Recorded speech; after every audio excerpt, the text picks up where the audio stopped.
2 free throws for 60. A 60-point game for Kobe Bryant. What a performance. What an exit for number 24. You couldn't have written this. 45-50, 45. There goes Davis. Oh, my God. Davis is going to run it all the way back. Auburn's going to win the football game. Step back. Walker. Cardiac Kimba does it again. UConn wins at the buzzer. Leading by 3 as Boyd hits it to deep left. That might send the Yankees to the World Series. Boyd, a hero in Game 7.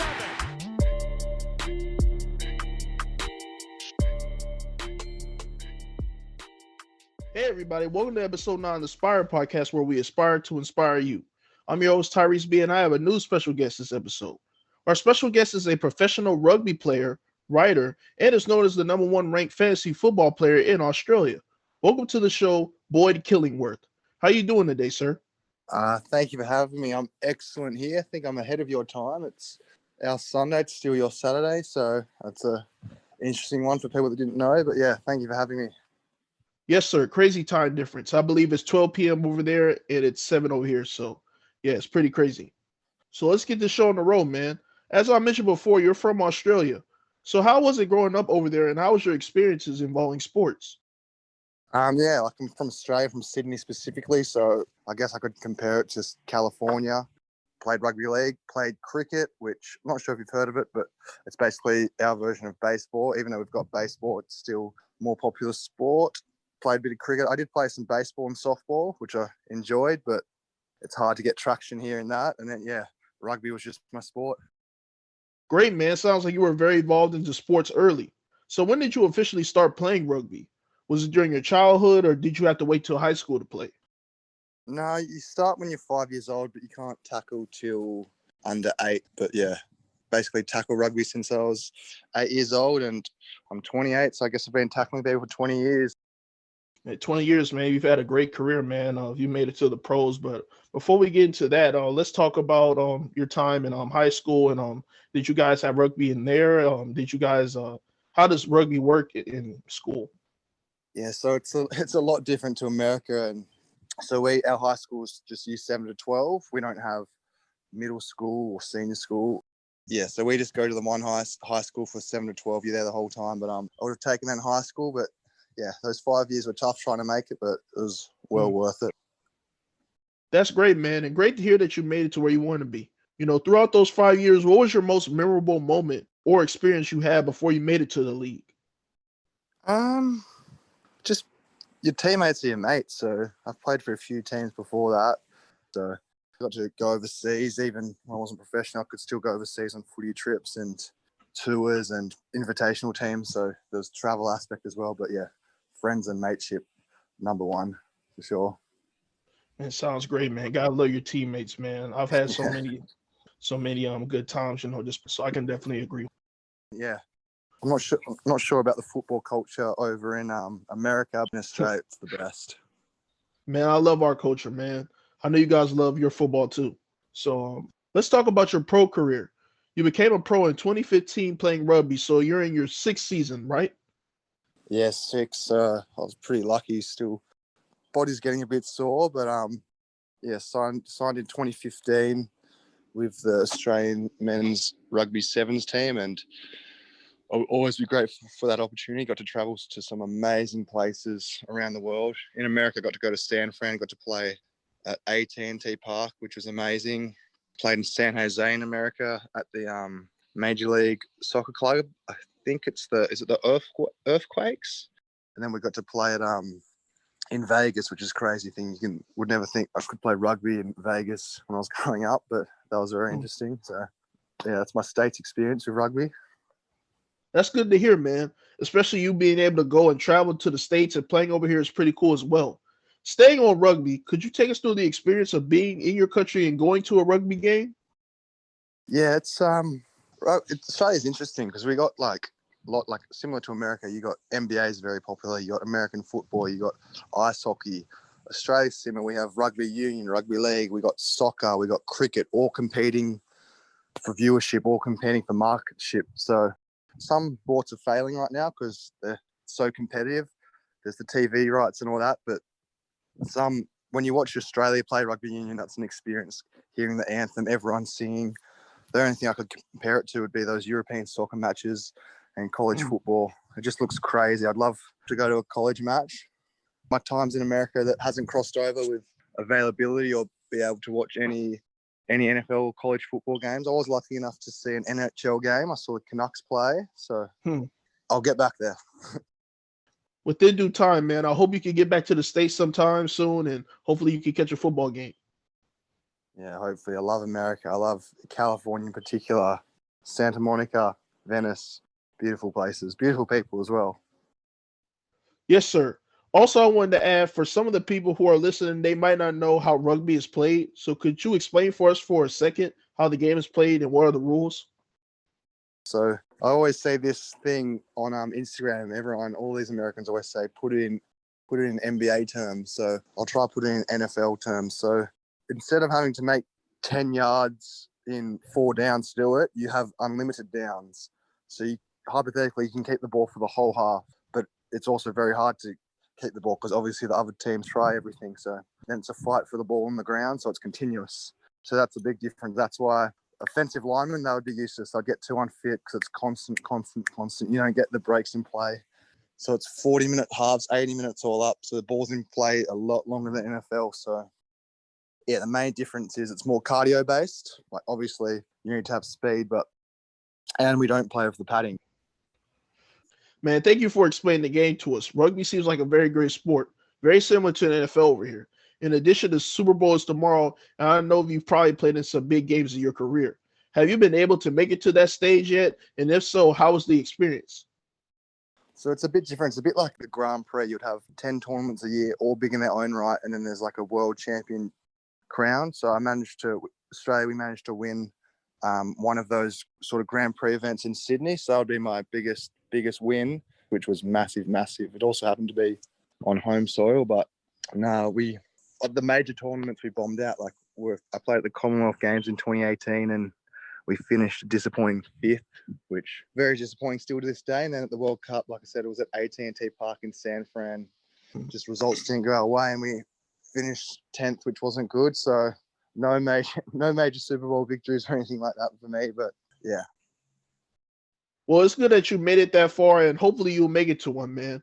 Going back to the Super Bowl real quick, I just want to know, who are you going with and what is your final score? So obviously Fisher being out is a massive loss, but Mahomes is the best player in fantasy. Yeah, so he's the best quarterback in fantasy football. He's the best football in all of the NFL. So I just wouldn't be backing against him, even though that rush D is very good on the Buccaneers and Brady is the GOAT. I just can't bet against Mahomes. He's just too good. And I think they'll get it done by about 7. See, I said the opposite. I can't bet on Brady, man. 7 rings at 43 years old. Man, Brady is the GOAT. I got the Bucs pulling off, though. Yeah, heart says Bucks, but head says Mahomes and the Chiefs. Well, I know it will be a competitive game tomorrow, so I guess we'll see. And I guess we'll have bragging rights to whoever takes the game. Yeah, it'll be a good match. We can both agree on that. Right. Since we're talking about football, let's discuss your time playing fantasy football. Like I mentioned before, you're the number 1 ranked fantasy player in Australia. How long have you been playing fantasy football, and how did you do this year?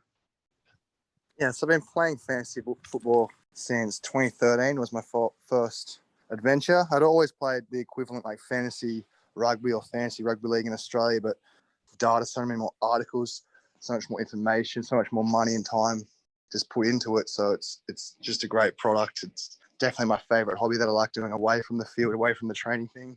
Always trying to bet on my dynasty teams, which is to the annoyance of some of the league mates. But like I said, it's dynasties 365 days a year. In my leagues we run, we don't have any trade deadlines. So some people don't agree with that. But yeah, love my fantasy football and being a passion. Sounds amazing, man. I play a bit of fantasy football myself, but nowhere as good as you. Could you give us some quick fantasy advice and tell the listeners, is there any players who might be big pickups before next season? Yeah, like Twitter is my main source of information. Like there's a lot of respectful voices in there, very knowledgeable. So you can't be so arrogant to think you know best. Like you learn off others. you read their articles, you listen to what they have to say, get different angles, different approaches. But heading into next season, I can't wait. It's so far away. It'll be interesting where these rookie backs land, specifically Etienne and Najee, but also like Carter and Williams, and even the wide receivers, like even lesser known talents like Elijah Moore, and just where they land, it's going to be, I can't wait for my dynasty drafts. That's all I'm going to say. I got lots of second round picks in most of them. I'm stoked. There's going to be some good players falling there, some real talent. So I agree, man. This draft will be very intriguing. I like the talent at the quarterback and D-line positions as well. So I guess we'll see where they end up. Staying on the NFL, do you have a favorite team by chance? this is probably a terrible answer, but I'm really a neutral fan. I go for my players, which some people find it hard. Like, I'm a big Julio Jones fan. He's in a lot of my teams. I've got a lot of respect for him. I think he's best wide receiver for a long time. Obviously, Tom Brady is just the GOAT, so it's hard to not root for him, I guess. But like I said, I'm a neutral fan. I only have teams I dislike. So it used to be the Seahawks, but then I grew to respect them in the Legion of Boom. So it's ever changing. Like, even Aaron Rodgers, I used to think he was real arrogant. So I've changed my mind on Packers. I don't hate them. I don't like them. I don't hate them, but it's ever changing. But no, I like being a neutral fan and just going for my players and not having allegiances. Well, I know there's some people out there that might disagree with that, but honestly, you might be the smartest fan out there. You don't have to deal with any heartbreak when your team loses. I should know I'm a Texans fan. We've had a pretty rough year this year. I'm Australian, so I have no state affiliations. Like, I'm not born in Miami, so I can't go for the Dolphins, can't go for the Buccaneers, can't go for Jacksonville. So yeah, I'm just Australian, so I just go for my players really, and I just love watching football. Well, I agree with what you're doing. I can't argue with the guys you picked either. Julio and Brady will both be Hall of Famers in the future. I will say one thing: lots of Australians don't get how it's similar. Like, I get it. People support NBA players, and if they get traded, they now support that new team where the player got traded to. Like James Harden, for example, they would have supported Oklahoma if they like James Harden. He moved. They're now Rockets fans. He moved again. They now go for the Brooklyn Nets. So I say it's similar to that, where lots of Australians might question that, but it's just the reality of their opinion and who they back for. So Yeah, man, you can't argue with that. A fan is a fan. As long as you're a fan of the game, I have to respect your thoughts and opinions. you go for Texas in college or the Texans? Well, I go for the Texans. I'm a big fan, but we've had a rough year. Watson might get traded, so it's just not looking good for us. The biggest story of the offseason and all the Wentz news is rapidly speeding up. So it'll be interesting the next few days. Definitely will. And since we're speaking about moves and trades, is there any player right now that you think would be a good pickup for your team? I'm always trying to acquire Robert Woods. I think he's always a mid-level wide receiver too, but he doesn't get the love or respect. He's not a sexy pick, but he's someone I'm always trying to buy low on. Go out and buy Michael Thomas. There's unknown quarterback situation, but this time last year he was the consensus. It was the unanimous wide receiver one, and I know since then we've had about 500 different wide receiver ones. Some people about 5 times each. You got Schuster was even the wide receiver one at one point. Jefferson, Metcalf, it changes every day. But Michael Thomas, for a large portion of time, he was the wide receiver one. And people are dropping Michael Thomas for playing through injuries when he didn't have to. Well, people aren't even changing their stock of Saquon, who did a devastating ACL tear. So that really stood out for me, that tweet. So they're just two names, but there's lots. Miles Sanders, I'm a big fan of. He, on a points per game basis, he was still good. He's a home run threat. So they're just some names I'm always targeting. I think they'll be good in 2021. And that sounds great. I like all the names you mentioned. Sanders had a breakout year in Philly. And also I had Saquon on my squad this year until he got injured. So hopefully he'll be back next season. I appreciate you for giving some fantasy advice. And also you write articles about this as well. Can you tell us more about the site that you work for and what content do you write about? Yeah, so I wrote for Dynasty Football Digest, which it's just a hobby. So I enjoy writing. I'm mostly writing about players to target or just my thoughts on players. Like, I'll just think of a player, like could be like Chris Godwin, and so I'll just write an article on him. And I've had more hits than misses. So predicted Aaron Jones's emergence, Godwin's emergence. So they're two ones I'm pretty chuffed with, but I've also been wrong. I thought Henry would be a low-end RB1. not always right, but yeah, I've had more hits than misses, so I pride myself on that. I completely understand, man. That's part of being a journalist. You know, some articles are hit or miss, but you got to keep going. So where can we check out your work? Yeah, if you're interested in reading my articles, you can Google Dynasty Football Digest or just Google my name and yeah, the website will come up. There's some good articles there. There's a lot of good writers there. I've got a lot of time and respect for, so you can get a lot out of it and should always be trying to upskill, read people's thoughts and opinion, and yeah, could change your own narrative. Sounds great, man. I'll make sure to put you guys' info and links below in the description. Once again, Boyd, I want to thank you for coming on the show to talk about your career in rugby and fantasy football. Also, I want to give you this time to talk about your future endeavors, other websites that you write for, podcasts, and when will you be back on the pitch to play rugby this year? The floor is yours. Yeah, so I had a shoulder operation in December, so lost a lot of weight from that. So just getting my body right's my main plan. But yeah, I'm just write for the one article. I've always wanted to do a podcast, but like I said, I need to educate myself more on that, and it's always something I'd like to do. There's a lot of people on Twitter that, like I said, Twitter, I've got a lot of respect for a lot of people. You've got guys like yourself, you've got Paulie Sleeper, you've got Elvin Ryan, you've got Trader Duck.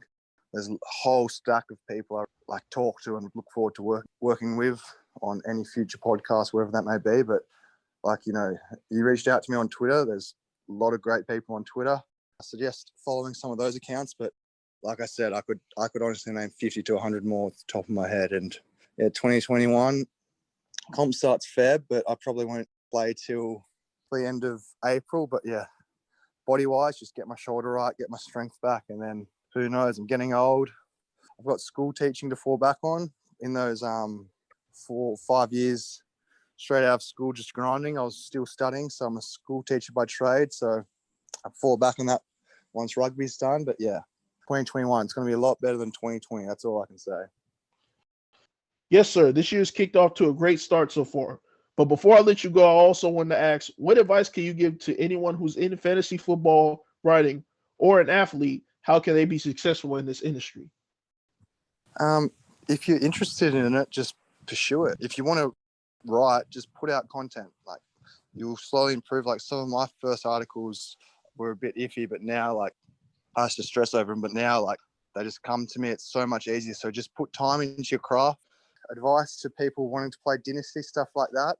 Do mock drafts, familiarize yourself with ADP and people's dynasty rankings, and just work off that. So that's the best advice I could give for anyone.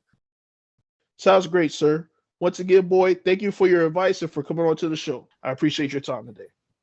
Thank you. I respect everything you do. I hope all your listeners, I probably know they're already following me, but if you're not, give Tyrese a follow. And yeah, like, it's not just Americans that play fantasy football. Like, the scene's really taking off in Australia, big in UK, United Kingdom. I know there's lots of people that play in South Africa. So yeah, it's really a worldwide. It sort of is a sport. Esports is a sport. So fantasy football is definitely a sport in my eyes. So yeah, it's something I love. And like I said, thanks for having me, and take care, you and your family, and appreciate it. God bless, sir. Have a blessed day, man. Well, all right, guys. Thank you guys for listening to episode 9 of the podcast. Feel free to like, comment, and subscribe to the YouTube channel, wherever you're listening, on Spotify, Apple, Anchor. We have another episode coming out 2 weeks after this one, man. But until next time, stay safe and stay inspired.